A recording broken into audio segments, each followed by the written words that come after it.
Hi viewers, ఎలా ఉన్నారు? ఈరోజు చేయబోయే రెసిపీ డిమాండింగ్ రెసిపీ అండి. అవునండి, నా సబ్స్క్రైబర్లో ఒకరు క్రిస్పీగా క్రంచీగా పెసరట్టు బ్యాటర్ని ఎలా చేయాలో చెప్పమన్నారు. సో వాళ్ళ కోసమే ఈరోజు చేయబోయే రెసిపీ అండి.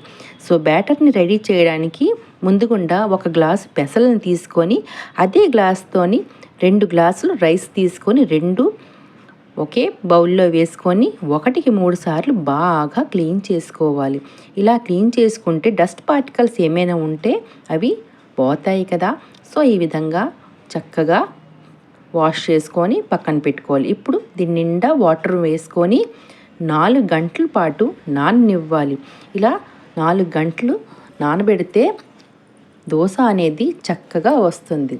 ఇదిగోండి, ఇలా 4 అవర్స్ పక్కన పెట్టేద్దాం. తర్వాత 4 అవర్స్ తర్వాత ఇదిగోండి ఎంత చక్కగా పప్పు బియ్యం నానాయి కదండి.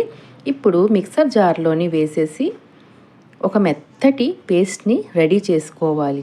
ఏ విధంగా అయితే నార్మల్ దోశకి బ్యాటర్ని సిద్ధం చేస్తారో అదే విధంగా చేసుకోవాలి.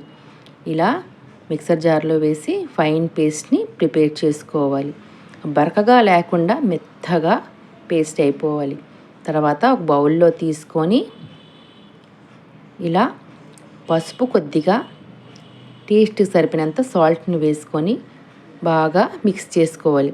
పసుపు వేయడం వల్ల దోశ కలర్ అనేది చాలా బాగుంటుంది. తర్వాత ఉల్లిపాయలు, పచ్చిమిర్చి, జీలకర్ర వేసి ఈ విధంగా రెడీ చేసుకున్నాం. ఇప్పుడు పెనం హీట్ అయ్యింది కదండి. దోశ బ్యాటర్ని ఇలా తీసుకొని ఈవెన్గా దోశని ఇలా స్ప్రెడ్ చేసుకొని ఉల్లిపాయ, పచ్చిమిర్చి, జీరా రెడీ చేసుకున్నాం కదండి. ఇలా పైన వేసుకొని కొద్దిగా ఆయిల్ కానీ, ఘీ కానీ, బటర్ కానీ ఏదైనా వేసేసి ఇలా ఫోల్డ్ చేసుకొని ప్లేటింగ్ చేసుకోవడం చాలా ఈజీ అండి. మీకు నచ్చినట్లయితే లైక్, షేర్, సబ్స్క్రైబ్ చేయండి. Thank you for watching.